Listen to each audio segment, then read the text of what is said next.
Hello বন্ধুরা, আশা করি সবাই ভালো আছেন। পার্ট 1 এ কইছিলাম যে আমরা ইয়থ হোস্টেলে আসছিলাম। আমরা রাত্রে বহুত ফুর্তি করছি, বহুত এনজয় করছি। আর এই দেখুন টুনির মা কি সুন্দর করে ডান্স করতেছে।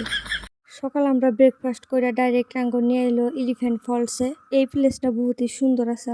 ঝর্ণা দেখার টাইমে আমি আঙ্গ কইলো যে তলে বলে আরো ঝর্ণা আছে, তো আমরা হে তলে গেতাছি। এই ঝর্ণাটা দেখবার গেলে আঙ্গ বহুত তল ফেলে যান লাগবো, আর আমরা হে তল ফেলে গেতাছি। আর সিঁড়ি বানিয়ে দিছে, তাও আঙ্গ ঠ্যাং বিষ হয়ে গেছে।